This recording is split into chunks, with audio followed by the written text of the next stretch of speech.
विजयाचं श्रेय प्रथम मी नांदेडच्या मतदारांना देतो, ज्यांनी आमच्यावर विश्वास व्यक्त पुनश्च केला आणि भाजपच्या हातामध्ये पहिल्यांदा ही महानगरपालिका सोपवली, त्याबद्दल नांदेडच्या जनतेचे लाख लाख आभार।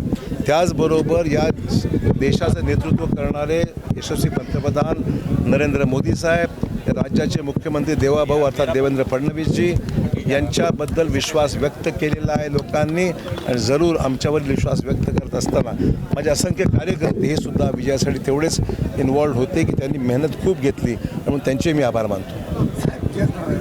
युतीसाठी तुम्ही शिवसेनेला 8 ते 10 जागा देऊ केल्या होत्या, पण त्यांनी युती केली आणि आता तितक्या तुम्ही देऊ केल्या, किती जागा आल्या होत्या? 4 आल्या। काय म्हणताय?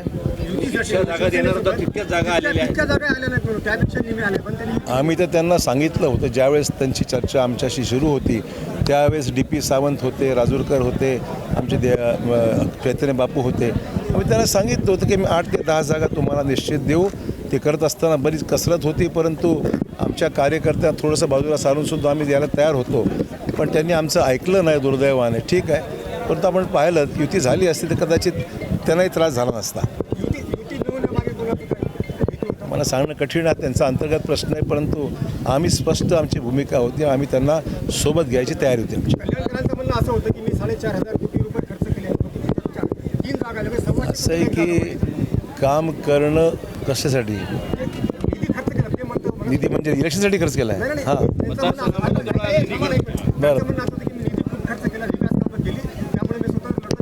असं आहे की आम्ही सुद्धा या जिल्ह्याचं आज नाही तर गेल्या 40 वर्षापासून या जिल्ह्याचं नेतृत्व करतो, राज्याचं मी नेतृत्व केलेलं आहे, जिल्ह्यातलं सुद्धा विकासाच्या कामाला आम्ही लोकांनी काम केलेलं आहे, परंतु निवडणूक हा वेगळाच विषय आहे।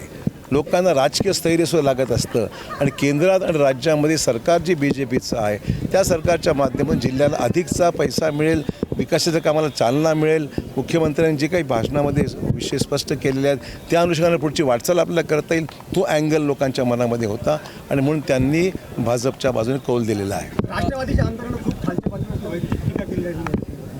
त्यांना विचारा काय झालं त्याचं। काँग्रेस 10 वर थांबली, शिवसेनेला 4 जागा भेटल्या आणि NCPला फक्त 2, म्हणजे तुमच्यासोबत तुमच्या विरोधात लढली कोण? म्हणजे त्यांनाच विचारा, मलाच माहीत नाही। आम्ही तर जे आमच्या विरोधात ते आमच्या विरोधात, जे आमच्या विरोधात लढले ते आमच्या विरोधात, हीच आमची भूमिका आहे। शोध आले, वाढली